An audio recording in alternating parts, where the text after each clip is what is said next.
예, 이제 B형을 한번 풀어보겠습니다. B형에는 원래 단답형이 없었죠. 근데 올해부터는 이제 단답형도 일부 좀 넘어오기는 했어요. 그래서, B형도 문항수가, 늘어났지요. 예. 근데 그 중에서 이번 올해는 특징이 좀 계산 문제가 많이 나왔어요. 그리고 가끔 저도 그럴 때 있어요. 아니, 이게 무슨 생물 문제야. 뭐, 화학 문제야. 혹은 수학 문제인가. 이럴 때도 있긴 한데, 원래 생물이 좀 통합적이랍니다. 생물이라는 분야 자체가. 제가 보니까 다른 데서도요, 학생들 뽑을 때, 화학과 학생들은 화학 문제만 시험을 보거든요. 근데, 생물학과는요, 생물하고 화학 시험 다 봐요. 생물이 정말 총체적으로 많은 그 분야에 대한 지식을 요구하죠. 가봅시다. 자, 2번이요. 2번은 생태학이 나왔죠. 생태학이라고 하는 분야는 생물과 환경 사이의 상호작용을 연구하는 분야예요. 여러분들 그걸 잘 알고 있어야 도움이 된답니다. 그리고 시험 문제는 이제 보통 해마다 한 문제씩은 나오죠. 그죠? 여기도 계산 문제 나오는 거에 대표는 바로 이 개체군 생장곡선이 아닐까 싶은데, 이 생태학 파트는 레벨에 따라서 개체군 생태학, 군집 생태학, 생태계 생태학 이렇게 구분을 하잖아요. 그래서 그 중에 이제 가장 기본이 되는 개체군에 대한 얘기네요. 개체군 생태학이구나. 그럼 개체군 생태학에서는 개체군에 대해서 뭘 공부하지? 개체군은 일정 지역에 있는 지역 내 동종의 물이죠. 예, 지역 내 한 종의 물인데 서로 상호작용을 해야 돼요. 상호작용 안 하면 개체군이라고 안 해요. 그러니까 어느 아파트를 갔는데 거기서 사람만 사니까 사람 개체군이라고 하는데 옆집에 누가 사는지 몰라. 그러면 그건 개체군 아니에요. 개체군은 상호작용을 해야 돼요. 환경하고 생물하고 또 생물끼리도 상호작용을 해야지만 우리가 개체군이라고 얘기하는데요. 근데 윗집 아랫집 맨날 싸워. 맨날 뭐 층간소음 때문에 맨날 싸운다. 그래도 그건 개체군이에요. 그것도 상호작용은 상호작용이니까. 예. 자, 그러한 개체군에 대해서 공부를 하는 내용은 개체군의 성장곡선이라고 해서요. 성장 유형은 시간이 지남에 따라서 개체군이 어떻게 개체수가 늘어나는가라고 하는 건데요. 시간에 따른, 그러니까 Y축이 시간이란 말이에요. 개체군의 크기 변화인데 이게 말을 크기라 그래요. 원래는 밀도가 가장 정확한 표현이죠. 그냥 또는 수라는 말도 쓰지만 어차피 일정 지역이 제한이 되기 때문에 그냥 수라고 개체수 이렇게 얘기하는 거지 원래 가장 정확한 표현은 밀도예요. 그래서 개체군의 크기 변화를 우리는 성장이라고 하는데요. 그러한 성장의 유형을 공부하는 게 한 가지 예제고요. 그리고 분포 양상 그러니까 같은 어떤 지역에 어떤 한 지역에 이제 한 지역에 한 종이 산다라고 했을 때 또 떨어진 쪽에 또 한 개체군이 산다라고 했어요. 근데 개체군의 밀도가 똑같아요. 둘 다 단위 면적은 1제곱킬로미터고 그 안에 뭐 100개체씩 산다. 그럼 100개 밀도가 같잖아요.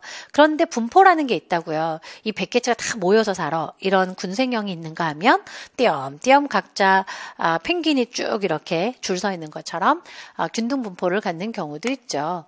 또 연령 분포라는 것도 있습니다. 예, 그런 연령 분포 유형이 그 생존 곡선으로 나타나는 경우도 있어요. 생존 유형으로 할까요? 예. 그래서 연령 분포는 이제 요즘에 우리도 뭐 고령화 사회라고 합니다만 같은 개체군의 크기를 갖고 있다 하더라도 연령 분포가 어떻게 되는지 또 생존 곡선이랑 생존 유형이라고 한다면 상대 수명에 따른 개체수는 어떻게 되는지 이런 세 가지를 공부해요. 개체군에 대한 공부가. 이게 여러분 머릿속에 있어야 돼요. 그중에 어디지? 개체군 성장 유형이지. 성장 유형에서 로지스틱이 나왔어요. 성장 유형은 두 가지 방식이 있죠. 기하급수적 생장 곡선이 있고 로지스틱 생장 곡선이 있거든요.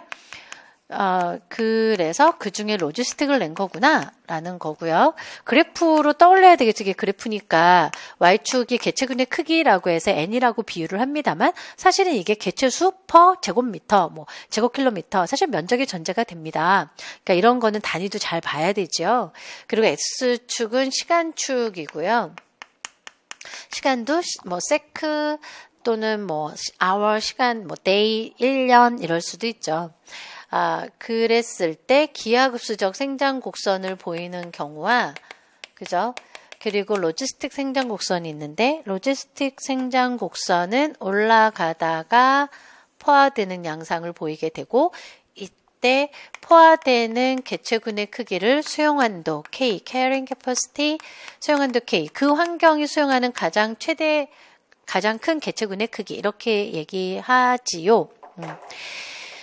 이때 기하급수적 생장 곡선이 어떤 환경적 요인이 좋으면 물론 이거는 물리화학적 환경뿐만 아니라 생물적 환경도 해당이 돼요.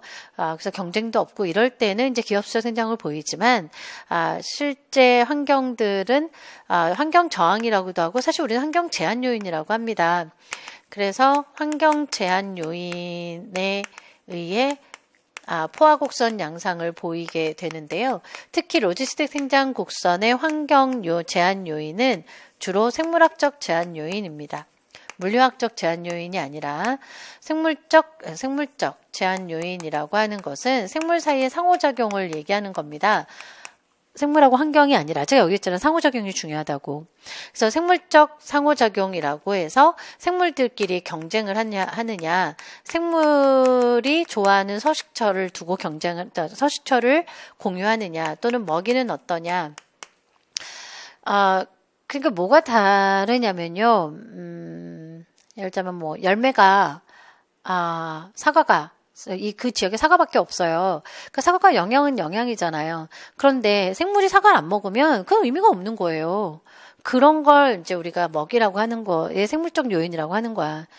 그러니까 생물의 하고의 상호작용 결과 나타난다 이런 거죠. 그래서 이런 생물적 제한 요인이 계속 제공되지 않는다면 개체군의 크기는 계속 늘어날 수가 없게 돼요. 이걸 로지스틱 생장 곡선이라 하며 이 로지스틱 생장 곡선에서 각 개체군의 크기에 따라 저 공식이 어떻게 나오는 거냐면 저 공식이 있잖아요. 지금 개체군의 크기가 여기 개체군의 크기에서 출발하는 거예요. 이 개체군의 크기에 해당하는 그래프의 성장률은 기울기예요. 기울기. 그죠? 각 그래프에서의 이 기울기는 n에서의 기울기죠. 어떤 특정 n이라는 값이 있다라고 한다면 이건 그냥 기호고 개체군의 크기라고 하면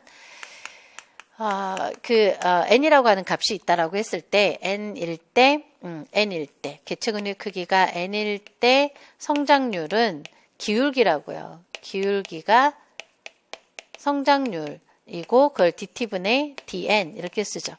dt분의 dn.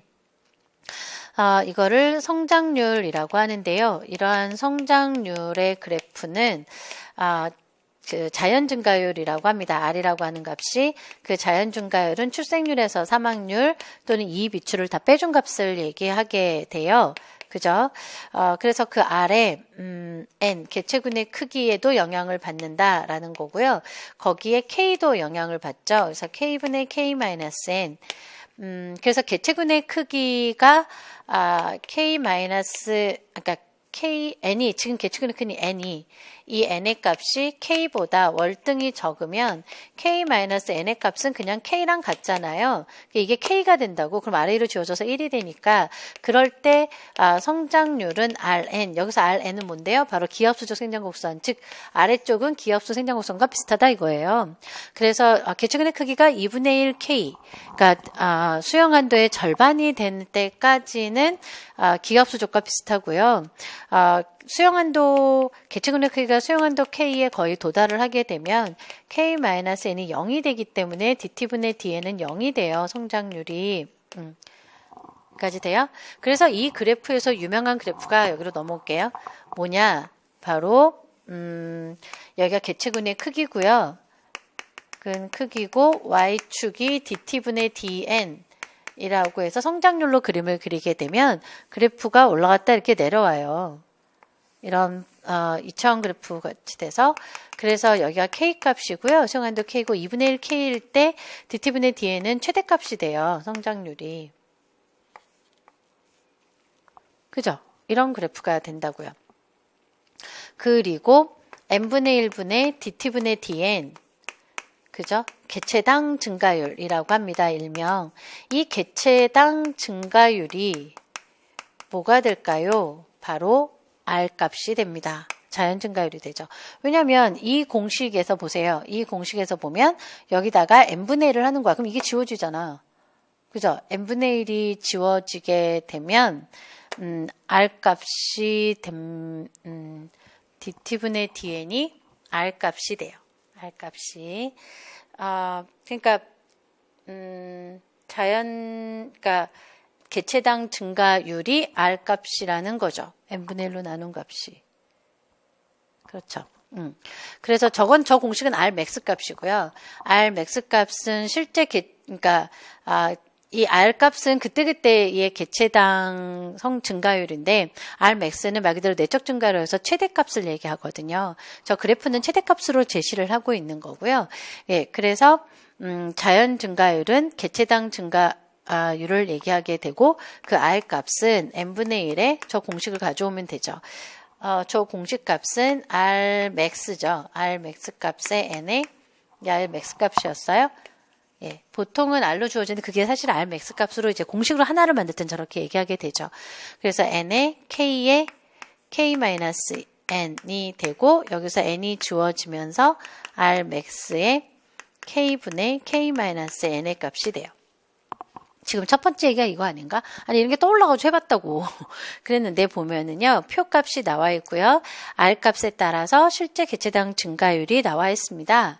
이 밑에 그래프는 그래서 문제는 뭐였냐면 R과 이 관계식을 활용을 해서 R하고 R max하고 제시를 해라. R을 어떻게 할 것이냐 이런 얘기인가요? 이거지. 개체당 증가율이라고 하는 것이 결국 실제 증가율이 해당이 되기 때문에 실제 개체당 증가율이잖아요, 저게. 별거 아니에요. 그냥 dt분의 dn을 n분의 1로 나누면 되는 거야. 이게 증가율이고 이건 n이니까요. 그죠? 그래서 이 그래프도 되게 유명한데 저 그래프로 그림을 그리면 제가 원래 로지스틱 생산곡선 그래프로 이걸 외우라고 하거든요. 이거 누가 냈어요? 이거 이명고 씨가 냈거든요. 예전부터. 저는 이제 다른 쪽 일을 하고 있었지만 이명고 씨 문제는 꼬박꼬박 풀었거든. 그래서 얘가 개체군의 크기고요. 그 개체군의 크기에 따라서 예, y축이 이게 n분의 1분의 dt분의 dn이거든요. 그래서 그 개체군 수용한도 k에 이를 때까지 계속 감소하게 되는 거죠. 예, 안 보인대요. 저 이런 것도 얘기해봐. 그럼요, 안 보인대. 그래서 올릴게요. 안 보임으로. 그래서 이 그래프 옆에다가 그릴 수도 있는데요. 예, 개체군의 크기가 증가함에 따라 요게 n분의 1분의 dt분의 dn. 그럼 안 보이면 옮기면 되죠, 뭐. 그죠?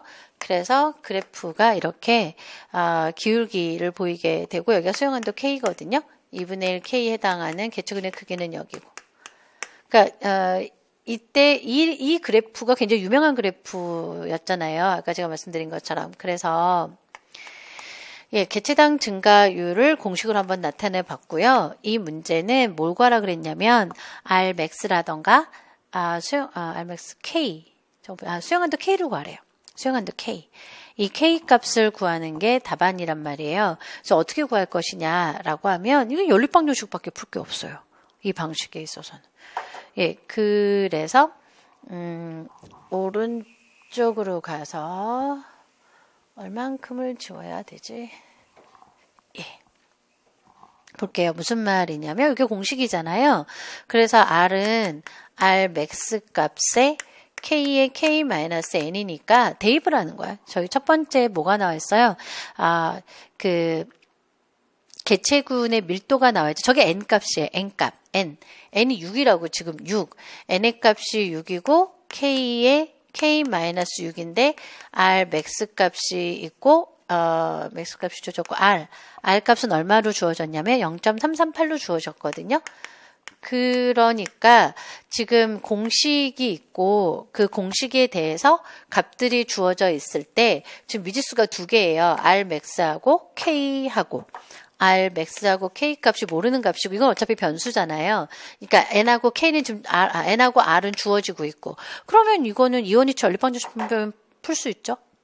예, 이게 대입해서 풀 수 있는 거죠. 그래서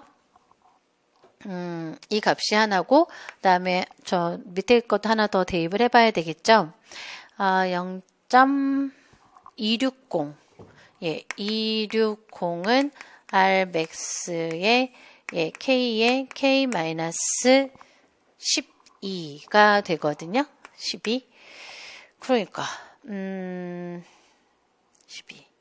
그래서 R 맥스 값으로 넘겨서 통일을 하셔도 여러분들 구하고 싶은 건 K니까요. K로 넣으면 되죠. 그러니까 여기다 양쪽에다가 K를 곱해주면 0.338K는 R 맥스의 K-6이니까 그냥 나눠도 되지. 그러니까요. R 맥스를 K로 바꾸세요. 예. 그래서 0.338 곱하기 K-6분의 K는 R 맥스니까 이 R 맥스를 여기다 대입을 해. 왜냐면 우리는 K만 구하면 되잖아요. 예. 이렇게 해서 대입을 해서 R 맥스 값에다가 풀어가면 K는 K 값은 32가 나오게 돼요. K는 32가 나오고 R 맥스 값은 0.416이 나와요. 물론 안 구해도 되는데 여기선 K만 구하라고 했으니까 416이 나와요. 저는 왜냐면 항상 검토도 해봤거든요. 자, 이렇게 해서 이원 2차 연립방정식을 푸는 문제가 출제가 되었습니다. 대단해요. 그죠? 재밌었습니다. 이런 문제도 풀어볼 수 있었고 이 해에 그러니까 작년에 되게 이런 계산 문제들이 좀 나오더라고요. 자, 이렇게 해서 계체군까지 풀어봤습니다. 자꾸 넣어봐야죠. 대입해보고 계체군은 워낙 좋아하는 문제예요. 임용해서. 자, 넘어갑니다. 이제 7번. 7번은 또 분자생물학 쪽 문제는 아무튼 보시니까 봐도 출제 빈도가 확실히 높죠. 그죠? 왜냐면 식물이나 이런 분야는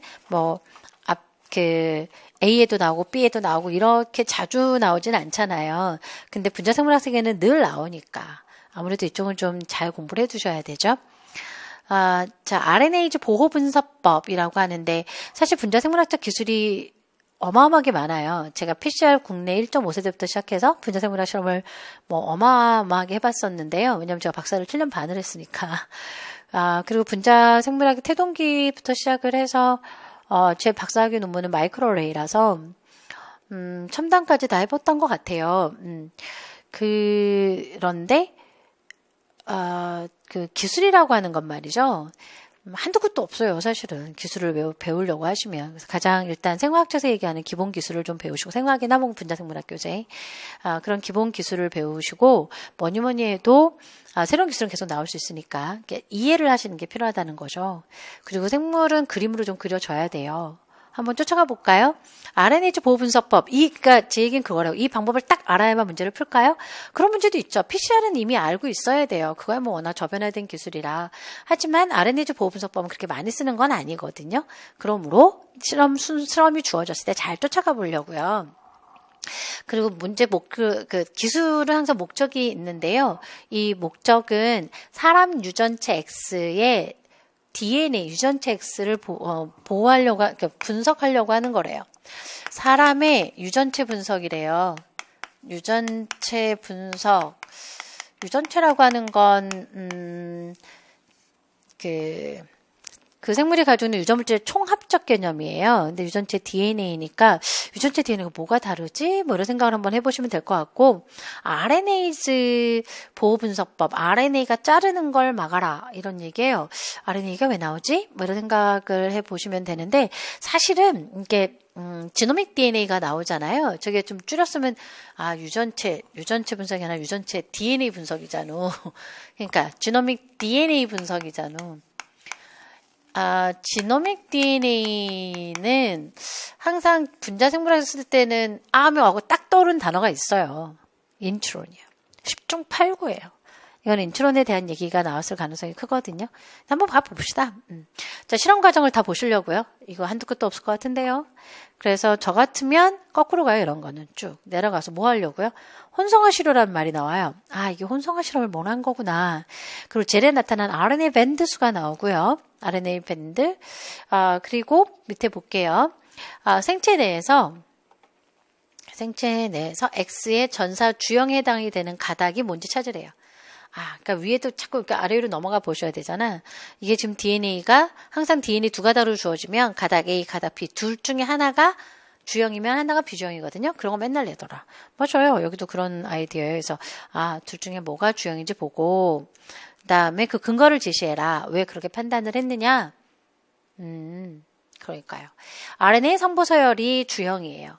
RNA랑 서열이 똑같은 것이 비주형 가닥의 특징이죠. 그게 머릿속에 있어야 되는 거 아니에요? 10중 8구인데 뭐 그 주형하고 비주형의 차이는 그런 거지 뭐. 주형 DNA 가닥은 RNA 서열의 상보 서열을 가지고 있다. 그냥 상보예요? 역평행이면서 역평행이 사실 들어가는 거예요. 상보 안에. 그죠? 상보적이다. 주형이 그렇죠. 비주형은 RNA랑 서열이 같고 근데 저는 비주형을 더 좋아해요. 실제 분자하는 사람들이 그래요. 주형을 바꿔서 공부를 하지 않아요. DNA 가닥이 주어지면 RNA 서열과 같은 동일한 단 T 대신 U 대신 T만 갖고 있는 것만 좀 다른 건데 그게 더 좋거든요. 안 바꾸고 보는 게. 그래서 보통 비주형 위주로 많이 보는데요. 일단 그런 거 하나. 그다음에 X의 유전체 DNA는 엑선이 몇 개 거봐. 인트로 문제잖아요. 제가 지노믹 DNA는 유전체 DNA는 10중 8구 인트론 문제라고 했습니다. 그러니까 인트론 개수가 나오면 엑선 개수도 나오는 거니까, 그지? 그렇구나. 그러니까 엑선을 어떻게 RNA 프로텍션, RNA를 보호해서 해봐라. 가보겠습니다. 실험을 쫓아가 보는데요. 이런 실험을 할 때는 DNA를 XBA 이게 이제 제한 요소죠. 제한 요소를 자르고 sp6 프로모터를 이용을 해서 전체 RNA를 얻어라. 이거 하나 정도 쫓아가 주셔야죠. 자, 화살표 방향이 굉장히 중요한데 얘가 5, 3으로 표시되어 있잖아요. 그리고 밑에가 3가닥에 DNA 가닥이 이렇게 그려져 있는 거고요. 그랬을 때 화살표가 sp6 프로모터다 라고 하게 되면 저게 전사 방향이에요. 저 화살표가. 저것만 봐도 아는데 얘는 전사 방향이 여기가 프로모터니까 이니시에이터 전사 개시점이 있을 때 오른쪽으로 전사가 가야 돼. 오른쪽으로 전사 가려면 전사 방향도 그러니까 이 화살표 방향이 전사 방향이면서 그 전사 방향의 의미가 뭐냐? 합성되는 RNA의 5,3 방향을 얘기해요. 그래서 저 화살표가 합성되는 RNA의 5에서 3 방향을 얘기한다니까요. 그렇구나. 그러니까 sp6로 만들어진다는 건 이미 전사체가 이 방향으로 5, 3이 만들어진다 이런 거예요. 자, 그러면 RNA가 만들어질 때 전사체가 5일 때 그러면 아랫가닥이 주형이었다는 얘기죠. 주형하고 합성되는 RNA는 상보 관계니까 그러니까 아랫가닥이 주형이었구나 이런 뜻이라고 이게. 그죠? 예, 그리고 XBA1으로 절단을 했던 이유는 사실 종결을 만드는 방법입니다. 원래는 전사라고 하는 것은 프로모터 다음에 있는 전사 개시점, 이니시에이터라고 합니다. 예전에 기호로 플러스 1이라고 썼고요. 이니시에이터, 줄여서 이니라고 하는 부분에서 시작해서 터미네이터까지가 전사 단위예요. 그리고 시작하면 끝까지 가야 되는 가는 것이 특징이거든요. 근데 지금 총 글자가 없잖아요, 터미네이터가. 그러면 그 터미네이션을 하는 방법 중에 하나가 이렇게 절단을 해보는 거예요. 자르는 거예요. 뭐 어떻게 더 이상 할 게 없잖아요. 그래서 RNA가 이렇게 만들어졌다는 뜻이고요. 그렇다면 사실 T7도 나오죠. 그러니까 안 보일 수 있겠지? 여기까지는 보일까요? 그리면 되지 뭐. T7 같은 경우는 전사 방향이 그려져 있잖아요. 그죠? 그러니까 여기가 3, 이쪽이 5고 그리고 안에 화살표 방향이 나와 있네. 그죠?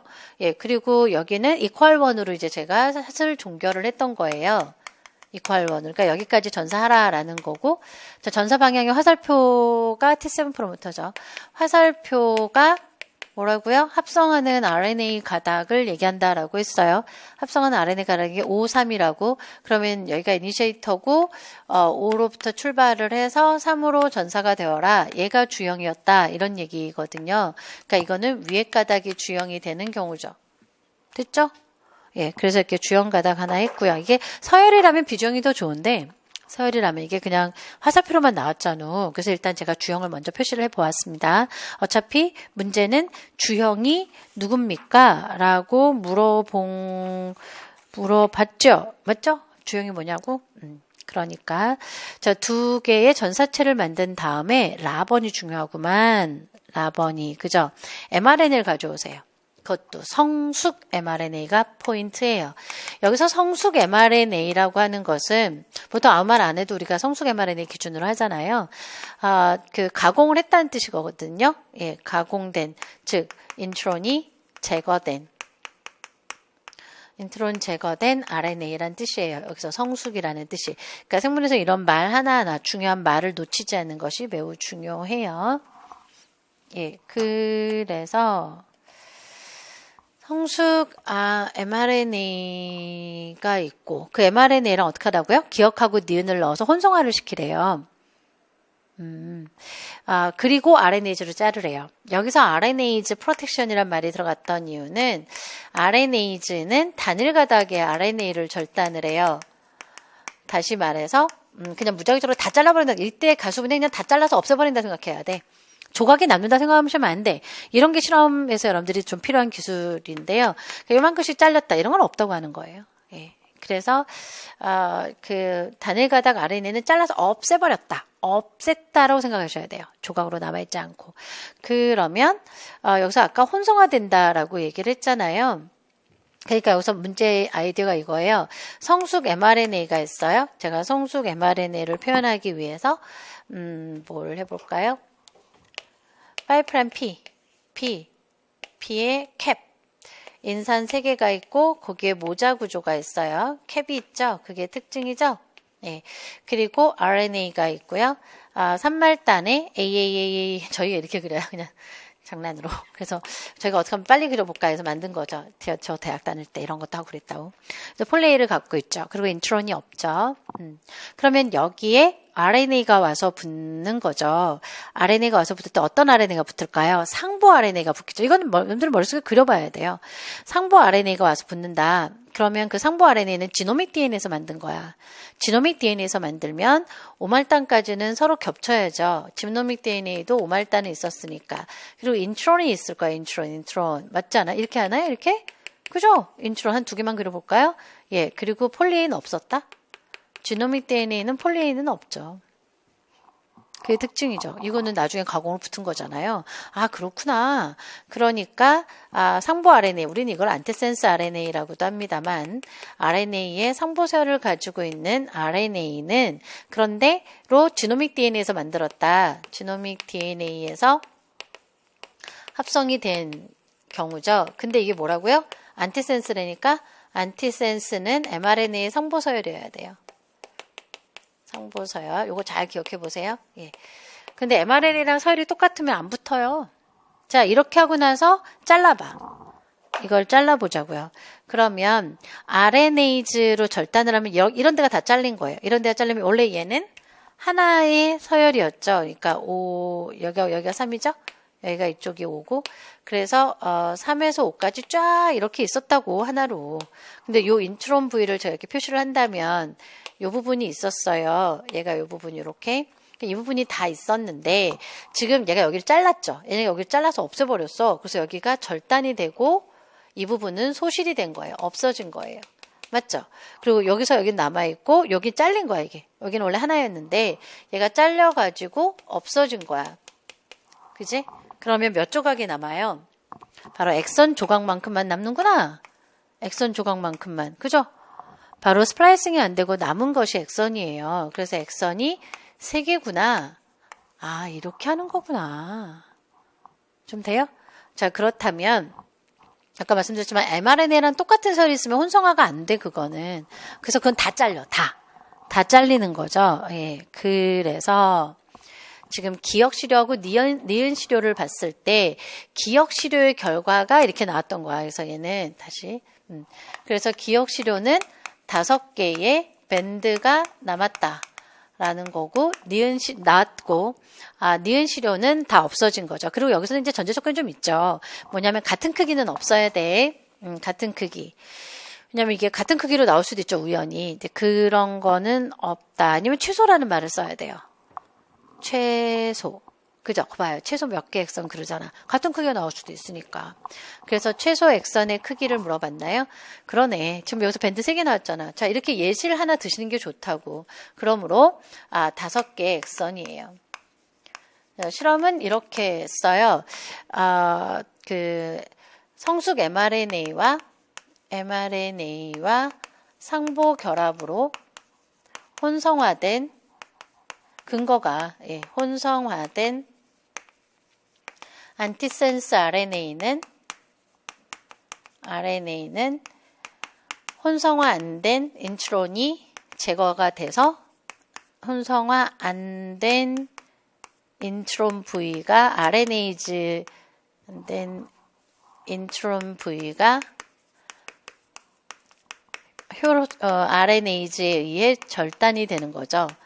의해 절단되어 엑선 조각으로. 근데 저 같으면 그림을 조금 첨가를 해보는 것도 방법이라고 생각을 하는데 아무래도 기술을 좀 하셔야죠, 주로. 아무리 그래도 서술을 하면 서술을 해야 되니까. 그래서 그냥 그림은 여러분들 이해를 하기 위해서고. 그래서 글 쓰는 연습이 필요하다고 하는 거였는데요. 절단되어 엑선 조각만큼이 남게 되죠. 엑선 조각이 남는다. 그래서 5개의 엑선 조각인데 크기가 같을 수도 있으니까 같은 엑선도 있을 수 있으므로 최소 개수로 추정을 하는 거죠. 최소 엑선 개수가 추론이 됩니다. 그래서 5개야. 자, 그러면 니은은 혼성화가 안 됐지요. 자, 그러면 또 하나 뭘 해보라 그랬죠, 지금? 그래서, 엑선, 엑선의 개수는 썼잖아요. 이제 주형 해볼까요? 주형. 전사의 주형이 어디에 해당이 됩니까? 라고 하면, 지금 여기서 기억시료는, 기억시료로 가도 좋고, 니은시료로 가도 좋아요. 전 니은시료로 해보려고요. 니은시료는, 얘에서 합성된, 그러니까 니은이 뭘 말하는지도 잘 써야 돼. 용어는 그런 걸 잘 써야 돼요. 혼성화된 시료를 얘기하고 있죠. 혼성화된 시료. 그죠? 이게 표지됐대. 그래서 얘네가 보이는 건데, 니은 시료에서 표지된, RNA는, 지금 어땠죠? 성숙 mRNA랑 혼성화가 안 된 거예요. mRNA와 혼성화가 되지 못해 다 절단된 거거든요. 못해 보호가 그래서 이게 보호 방법이야. 그래서 RNase에 보호되지 못해서 RNase에 의해 모두 절단이 된 겁니다. 쓰므로 결국 이 니은의 RNA는 무슨 뜻이에요? 센스 RNA라고 하거든요. 우리가 일명 mRNA와 같은 서열이라는 거죠. 같은 서열 일명 센스 RNA라고 합니다. 라는 것을 알 수 있다. 말로 한번 풀어서 보려고 제가. 저 지금 답안지 쓰고 있잖아요. 채점하는 거야. 저한테 점수를 주시면 돼요. 다 맞아야지. 이런 거죠. 자, 그래서 RNA가 mRNA랑 같아요. 그러면 니은 시료, 여기가 기억 시료이고 여기가 니은 시료잖아요. 그죠? 그러므로 니은 시료 얘기를 해야 되죠. 니은 시료는 료에서의 주형이 올라가야지. 여러분들 밑에 내려가면 보이시려나? 여긴 보이신다고 힌트 주셨어요. 그래서 니은 시료에서의 주형이 여기까지만 한 줄만 쓰면 되거든. 실제 RNA의 주형인 거죠. 근데 니은 시료의 주형이 뭐예요? A 가닥이죠. 니은 시료는 근데 저걸 제가 여러분들 우리 좀 주관식으로 안 써놔서 답안을 저걸 써놔야 돼. 그러니까 저게 어떻게 만들어지는지. 그러니까 니은 시료는 T7 프로모터에 의해서 전사돼서 만들어졌는데 T7 프로모터 방향을 고려해 보시면 이 퀄원으로 절단될 쪽이 종결 부위에 해당이 돼요. 그러면 RNA 합성 가닥은 5에서 3방향이니까, 그러니까 저런 말이 이렇게 들어가야 된다고요. 전사 방향은 합성되는 RNA 5에서 3방향이고, 그렇다면 T7 프로모터의 전사 방향을 고려해 보면, 지금 위에 가닥, A 가닥, 그죠? A 가닥이 주형인 걸 알 수가 있고, 그걸 여기로 가져오는 거죠. 그래서 니은 시료의 주형이 A 가닥이므로, mRNA의 실제 저 성숙 mRNA의 주형이 A 가닥이다.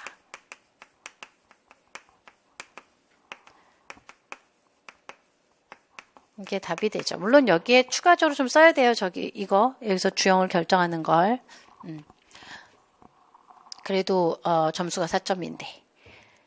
여기까지 돼요? 재밌는 실험인데 이거는 여러분들이 일단 이해를 먼저 하셔야지 글로 쓸 수가 있어요. 예, 그래서 여기서 주형을 결정하는 논리 그리고 성숙 mRNA의 특징을 알고 실험을 이해를 해야 되죠. 자, 근데 제가 보기엔 답이 제일 중요해요, 이거는. 왜냐면 논리도 중요하죠. 논리도 중요한데 이거는 추론 답을 찾는 능력 자체가 중요한 거거든요. 이 문제 같은 경우에는. 그래서 답을 잘 찾았으면 좋겠다라는 생각이 들어요. 예, 이어가 봅시다. 9번. 제가 보기엔 한 분이 내신 거예요, 이거. 아니, 그냥 제 생각이에요. 그렇다는 거지, 뭐. 왜냐면, 어떻게 이온 2차 연립방정식 같은 그런, 연립방정식은 아까는 이온 2차고 이거는 물론 하나의 미지수 추론이지만, 이런 비슷한 아이디어를 내셨을까? 뭐 이런 생각이 좀 들어서요. 자, 9번은 집단 유전이라고도 하고요. 또는 소진화와 관련되는 내용이죠. 무당벌레의 대림전자 S하고 A에 결정되는 색깔에 대한 겉날개의 색깔에 대한 얘기예요. 이것도 뭘 보려는 걸까요? 일단 문제를 좀 이렇게 읽어보시면 세 개의 표현형에 대해서 유전인장이 제시되고 있고 이럴 때 이런 거 잘 써야 돼. 이거를 그냥 우리가 언론문이 이렇게 하는 게 아니라 그냥 표현형 1, 표현형 2 이렇게 얘기를 하셔야 되고요. 그러니까 나오는 말을 그대로 써야 되거든요. 그 서술은 그런 형식이 매우 중요해요. 용어를 내 맘대로 만들어서 쓰시면 안 된다고요. 나오는 단어를 최대한 활용해서 쓰시는 것이 좋습니다. 예, 표현형이 1, 2, 3인 개체수가 각각 제시되고 있어요. 이거 한번 요약을 해봐야 되지 않겠습니까? 그래서 1, 2, 3 표현형이 SS, AA, AS 같은 경우인데 가 개체군 같은 경우는 SS가 딱 안 보여요. 제가 150, 40, 150, 40, 10 이렇게 돼요. 그리고 나라는 개체군은 1000마리를 조사했대요. 그런데 3개체가 200마리래요. 1000마리 중에서. 총 1000마리 중에서. 그리고 힌트는 S대립인자의 빈도가 주어졌고요. S대립인자의 빈도가 0.8로 주어졌습니다.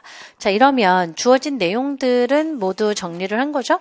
그래서 이걸 이용해서 뭘 하려는 거지? 일단은 대립전자의 빈도가 나왔으니까 이거 대립전자 빈도 문제구나 이런 생각이 좀 들고요. 실제 밑에 서술 방법들이 도와줘요. 우리가 어떻게 생각을 해야 될지. 그러니까 어떤 면에서는 이 작성 방법이 진짜 중요한 힌트죠. 여러분들 다 아시겠지만 자, 개체군 가에서 대립전자 A의 빈도를 소수점 아래 세 자리까지 구해봐라. 여기서 대립인자의 빈도를 구해봐라. 원칙이라는 게 있어요. 원론의 대립인자 빈도를 구하는 방법이 있거든요. 그래서 가 개체군은 개체수가 다 주어졌기 때문에 개체군에서의 대립인자 빈도는 얼마든지 구할 수 있어요. 근데 여기서 빨리빨리 가고 이러지 말고 전체를 좀 봐요. 도대체 이 문제를 어떻게 하라는 거지? 그런데 나 결과를 이용을 해서 표현형 2의 개체수 여기서 이거 구하래. 이거 여기는 미지수가 2개야. 2개를 모르잖아요. 2개 구하래요. 그러니까 그리고 예측치 하디 와인버그 평형이란 말이 나와요. 하디 와인버그 평형에서 기대되는 예측치를 순서대로 나타내라. 하디 와인버그 평형 얘기구나 이 문제가. 그러면 머릿속에 그게 하나 있어야 돼요. 하디 와인버그 평형일 때 우리는 예측치가 지금 나와가지고 그 말이 어떻게 활용되는지를 알려드리려고요. 작전을 짜고 가야 되거든. 하디 와인버그 평형이면 대립임자의 빈도는 항상 여기가 S가 0.8이면 A는 0.2가 되고요. 여기서 표현형 2, 표현형 2를 보이는 개체수의 밀도는 예측치는 이런 거거든요. 여기가 AA의 계측치이고 이것은 PA의 빈도의 제곱으로 추론하는 것이 바로 하디 와인버그 평형이에요. 예, 하디 와인버그 평형이 그런 뜻이었어. 그런데 실제 개체수는 그거랑 다를 수도 있다라는 거죠. 예, 실측값은. 그러니까 이거는 실측치를 구하는 거구나. 이거는 하디 와인버그 평형일 때를 얘기하라는 거고, 여기서의 실제 이들의 값은, 이 값이 x라고 두면, 이 값은 얼마가 돼요? 이게 총 1000이니까 얘네들이 합쳐서 800이 되거든요. 800 빼기 x가 돼요. 이런 다행히 이원이차는 아니다. 그지? 하나를 모르는 거구나. 됐어요. 이제 원론으로 가야지. 하디 와인버그 평형이 만족이 되든 안 되든 그 원론을 여기서 해주는 거예요. 첫 번째, 여기 제가 보기에는 임용고시에서 특히 이 서술형 문제는요, 빼놓지 않고 답을 쓰는 게 굉장히 중요해요. 그걸로 채점을 하는 거거든요. 논리도 논리지만. 그래서 첫 번째 뭐가 들어가야 돼요? 요거 이런 거 하나 해야 돼. 그러니까 몇 가지를 해야 되는지 저 같아도 다 표시해 놓거든요. 번호로. 그래서 1번은 요거 구해야지. A의 빈도 구해야지. 요거 1번.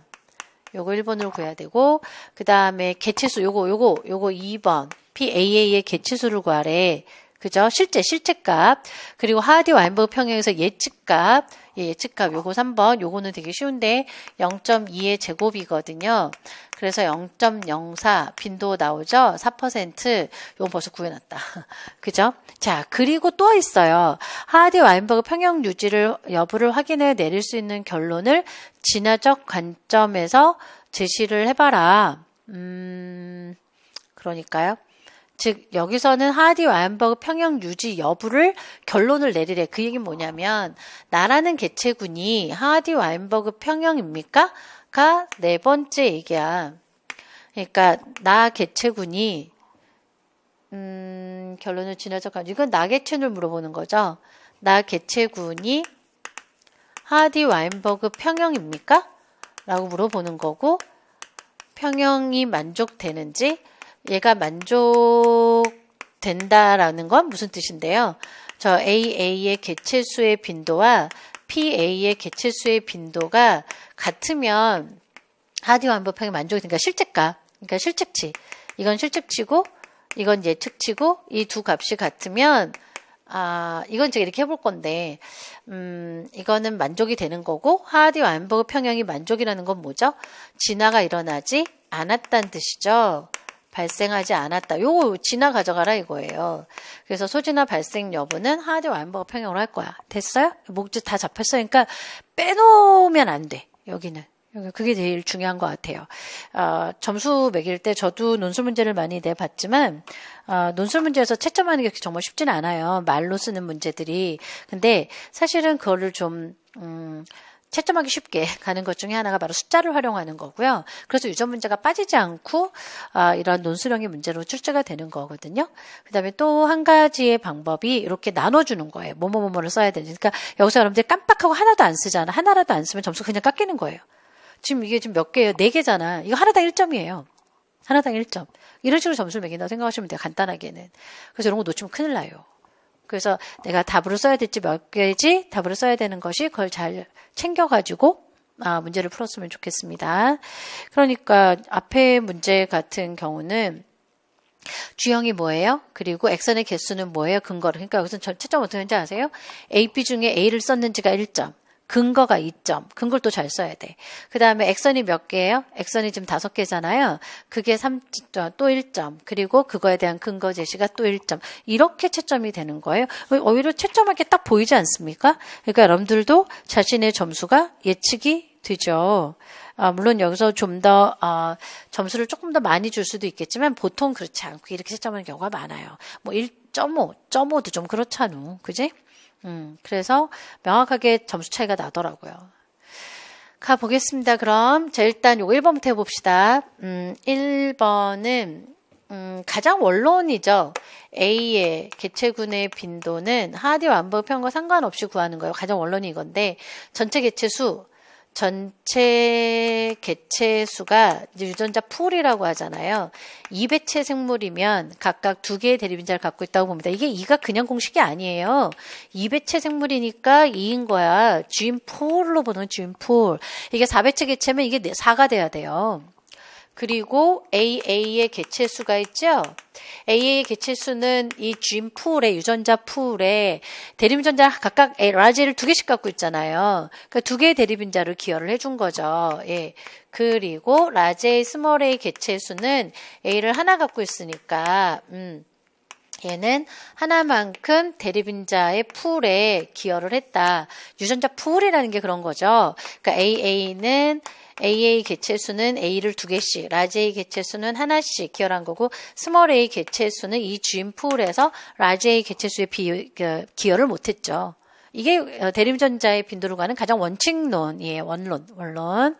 그래서 그 원론에 대입을 해서 문제를 풀게 되면 결국 이거는 200개체잖아요. 예, 200 곱하기 2분의 라지가 40 곱하기 2에서 80이고 라지 AS죠. 여기는 라지 스몰 A인데 여기서 이제 라지 AS 하시면 되고요. 이건 뭐 일반적으로 스몰 A가 나와서 하는 거고 제가. 그랬을 때 A의 개체수는 10이니까 예. 이걸 제가 왜 썼죠? 여러분들 말로 써야 돼서 그런데 이런 거를 그래도 풀이 과정까지 보통 쓰잖아요. 서술을 할 때. 그래서 요거는 이제 공식을 이렇게 써줄 수밖에 없어요. 공식은 이렇게 되고 그래서 값을 구하게 되면 0.225가 돼요. 돼요? 예. 그 다음에 두 번째 어디 있어요? 두 번째 요거 구해야 되겠다. 그지? 실제 개체 수를 구하면 돼요. 실제 개체 수 2번은 그러니까 얘가 1번 답이에요. 1번 답이고 그래서 여러분들 말로 쓸 때는 각 개체군의 PA의 빈도는 0.225이다. 왜냐하면 대립인자의 빈도를 구하는 방식은 이와 같다. 라고 해서 공식을 제시하고 답을 쓰면 되죠. 원래는 그 답을 먼저 질러야 되는 게 맞아요. 대부분의 답은 2가지식으로 쓰고요. 뭐뭐 하기 때문이다. 이렇게 뒤에 근거를 제시하게 되죠. 2번은 힌트를 뭐밖에 쓸 게 없어요. 빈도 요거. 이 빈도가 여러분들한테 중요한 힌트죠. 예. 그리고 A하고 S가 모두 들어 어느 걸로 해도 상관없겠는데요. 뭘 해도 상관이 없으신데 주어진 게 PS의 빈도니까 PS의 빈도는 0.8인데요. 전체 개수가 1000이잖아요. 원론은 가야지. 하디와 뭐 평형인지 아닌지 모르니까 평형과 상관없이 이런 공식은 쓸 수 있거든요.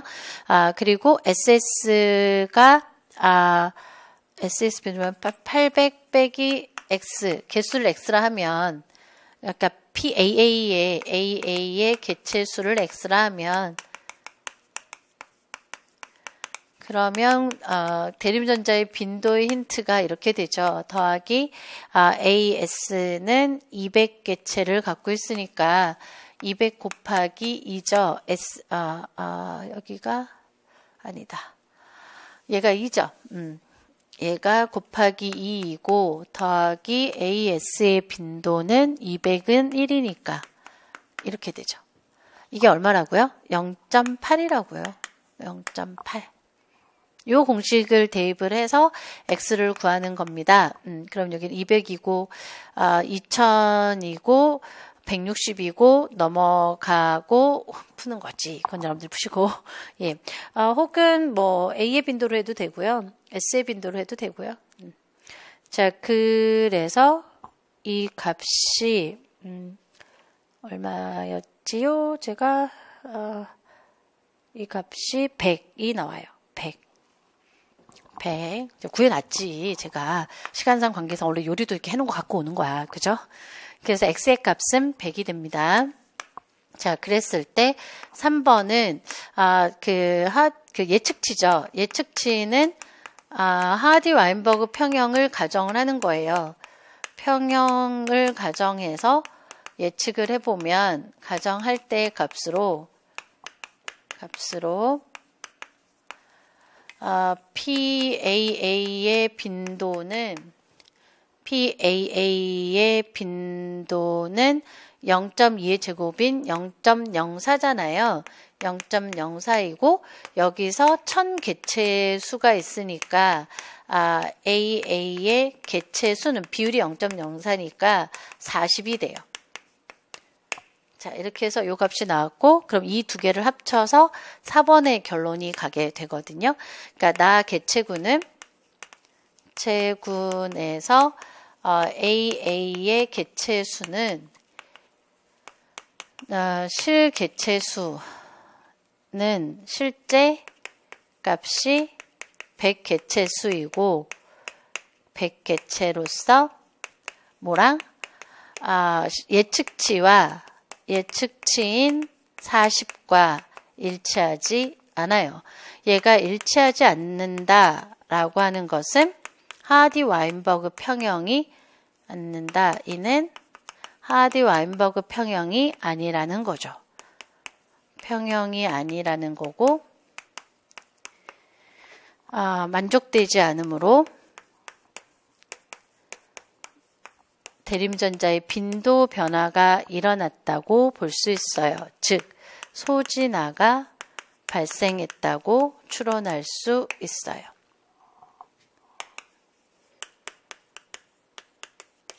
그러니까 소진화라고 하는 것이 대립인자의 빈도 변화가 소진화거든요. 그래서 여기는 소진화, 그러니까 소진화란 말이 또 들어가줘야죠. 진화적 관점이라는 게 그런 거니까. 그래서 소진화가 일어났음을 추론할 수 있습니다. 재밌는 문제지요. 자, 이렇게 해서 요즘에 아주 대세시네요. 계산을. 올해도 나오는지 한번 봅시다. 자, 10번. 10번째로 넘어가 보겠습니다. 10번째는 실험이라서 한번 가져와 봤어요. 이렇게 원래 실험이 분자 유전학적인 실험이 하나 있고요. 또 하나는 이렇게 생화학적 실험이 있죠. 두 가지가 다 기출이 잘 되는 편인데, 왜냐면 우리나라가 그 세포학이랑 분자생물학 공부를 되게 많이 하셔요. 그래서 그쪽으로 시험 문제가 많이 출제가 되죠. 그쪽 전공자들이 워낙 많아서. 그래서 실험하면은 10중 8구 이렇게 분자생물학적 기술이거나 혹은 세포학적 기술. 그 다음에는 뭐 이제 일반론으로 가시게 될 건데요. 생태에서도 독특한 실험법들이 있죠. 그러니까 각 분야마다 좀 독특한 실험법이 있어요. 사실 요즘에 좀 발생이 약화되긴 했지만 발생이 좀 독특한 실험법을 갖고 있거든요. 뭐 하이구 분리법이라던가 혹은 이식 실험을 해본다라던가. 그거는 면역도 마찬가지죠. 이번에 좀 면역이 약했던 것 같은데 면역도 실험으로 나오는 아주 중요한 주제예요. 그래서 실험으로 나올 수 있는 파트를 대비해 보는 것이 또한 좋은 공부 방법이 될 거고요. 예, 그 경험이 또 제가 많아서 여러분들 각 가다가 이제 항상 배우면 실험으로 나올 수 있는 게 무엇인지를 세포막도 실험으로 나올 수 있는 분야들이 있잖아요. 이제 소개를 하지 않을까 싶네요. 자, 그래서 10번 가볼게요.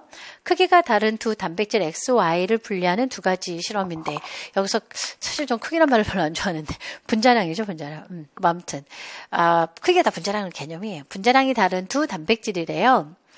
가번에서 보니까 딱 정경동이 보이는 거죠.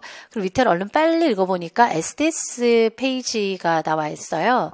그러니까 이 실험법이 지금 SDS 페이지라는 실험법이 가에서 제시되고 있고 그 다음에 나에서는 겔여가 크로마토그래피 젤이라고 썼네요. 뭐 젤이나 겔이나 이렇게 쓰는데 겔 필터레이션 여가 크로마토그래피 또는 이 방법을 다른 말로는 사이즈 엑스클루전, 크기 배제 크로마토그래피라고도 해요.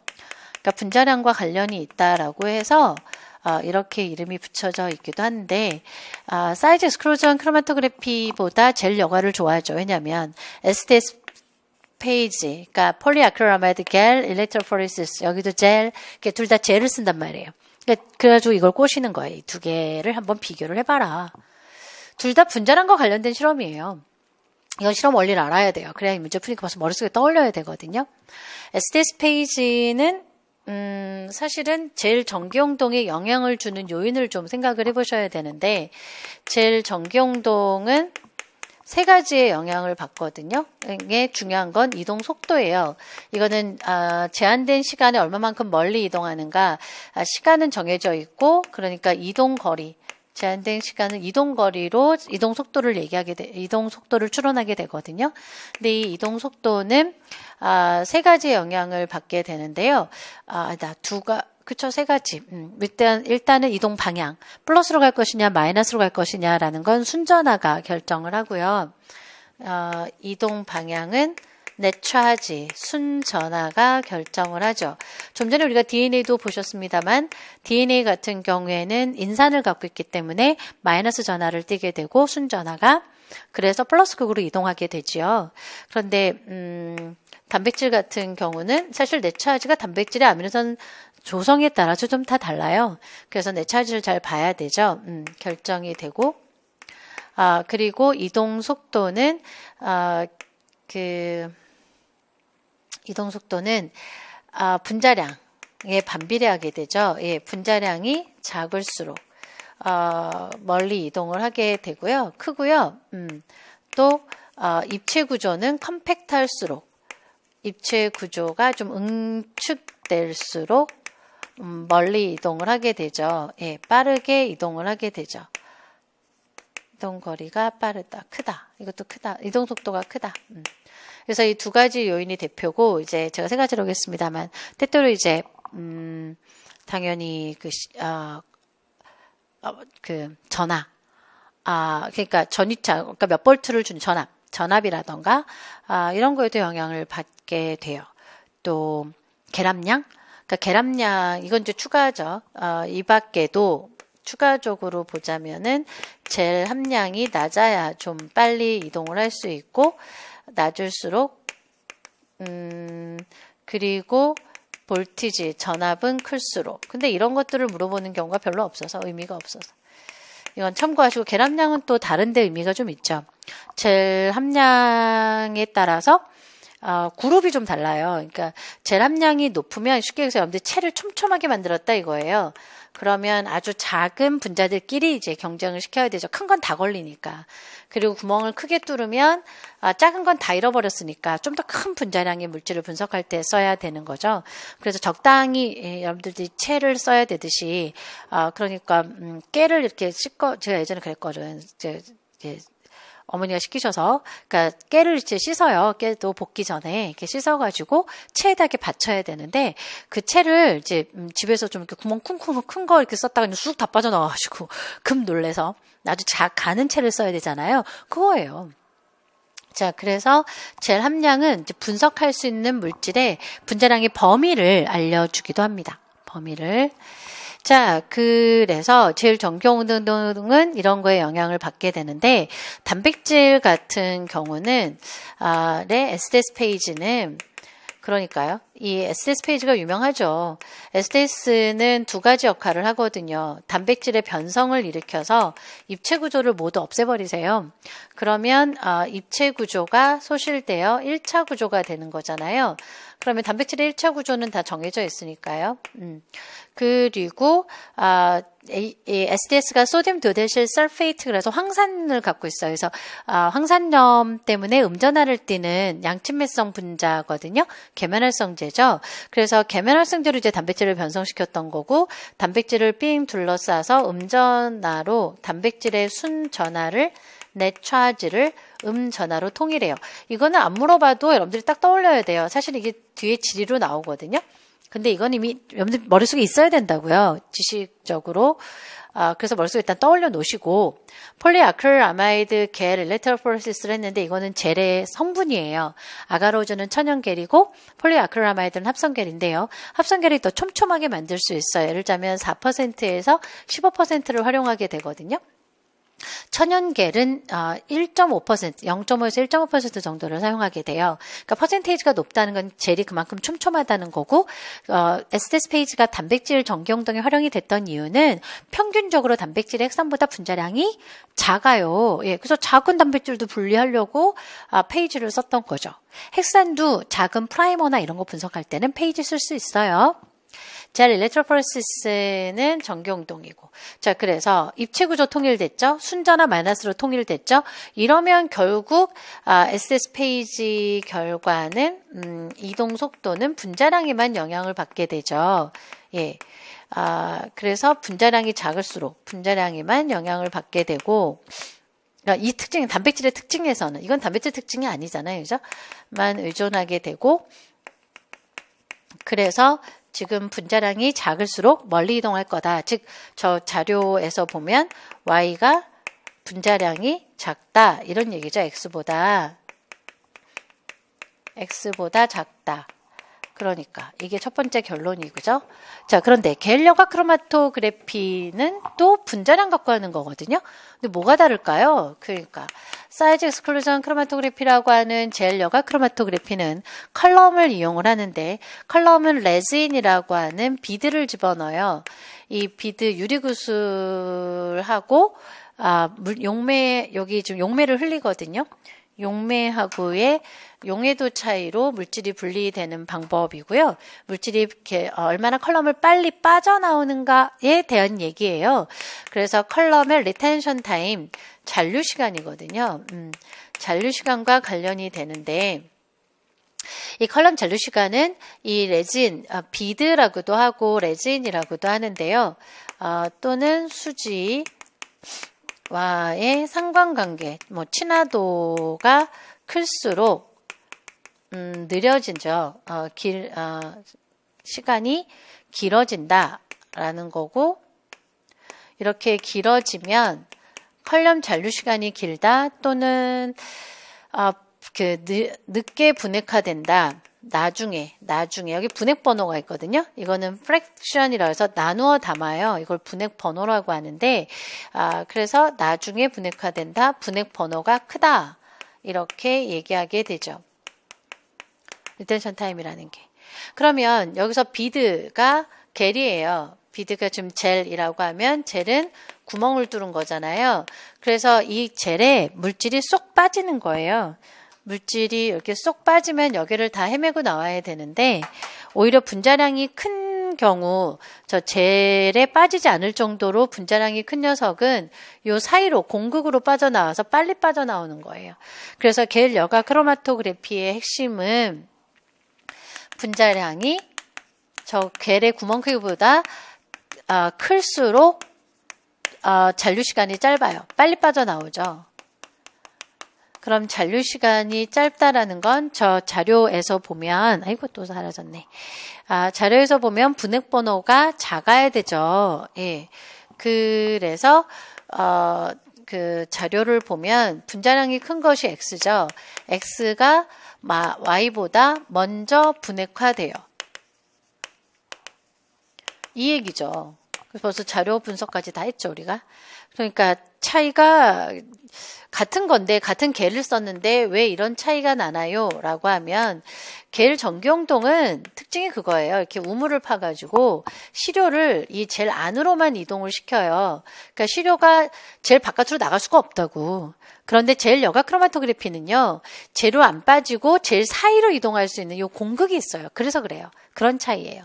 그래서 오히려 젤을 빠지지 않는 분자량이 큰 것이 먼저 분해화되는 특징이 있죠. 요건 여러분들이 이론으로 알고 있어야지만 근거를 제시할 수 있어요. 그래서 문제는 뭔지 볼까요? 여기까지도 다 떠올려야 되는데요. 문제를 보는 순간. 그 첫 번째는 이와 같아요.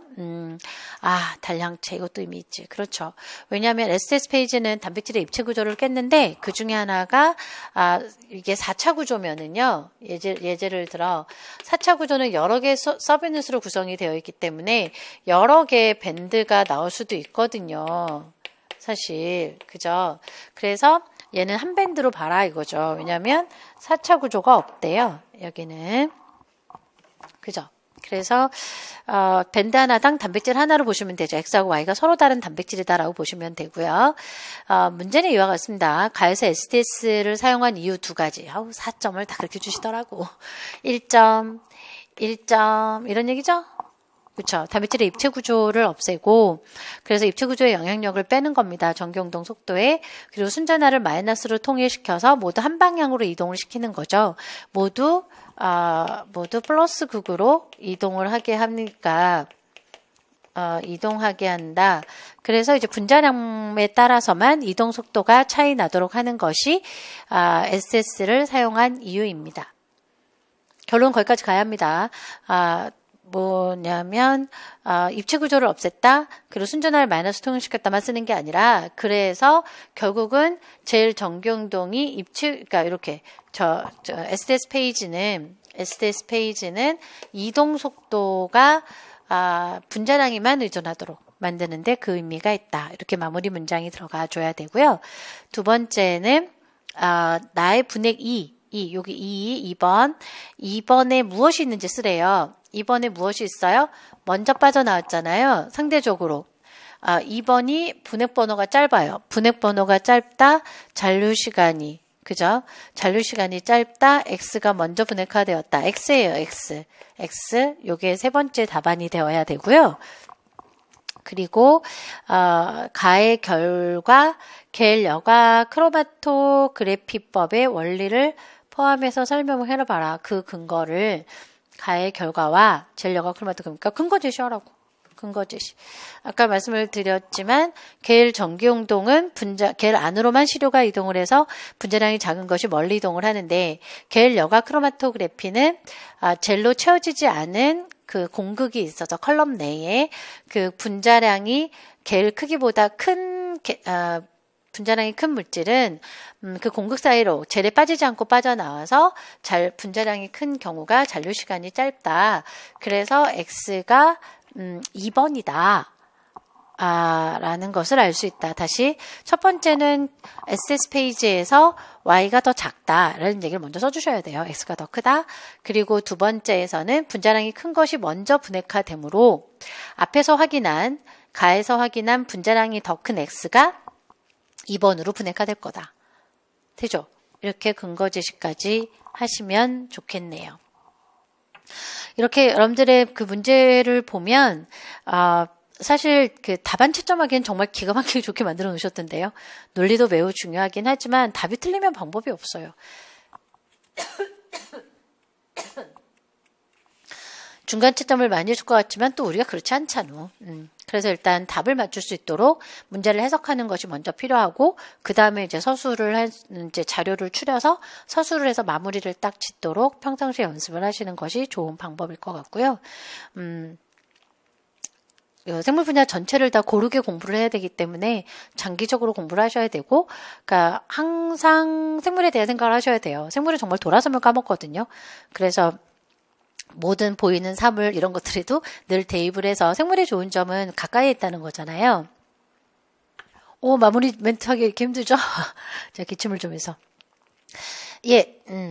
마무리 멘트 잘 지어야죠. 그러니까 문제를 푸는 것도 중요하지만 글을 마무리하는 것도 중요하고 그런 것처럼 여러분들이 배웠던 내용이 늘 머릿속에 남아있으려면 모든 보이는 사물마다 또 생활에서 드러나는 모든 현상마다 생물의 내용을 여러분들이 대입을 하셔서 생각해보고 자꾸 머릿속에 상기를 시키시는 것이 제일 좋은 방법이라고 생각을 합니다. 생활을 하셔야죠. 뭐 생물쌤이신데. 그죠? 여기까지 하겠습니다.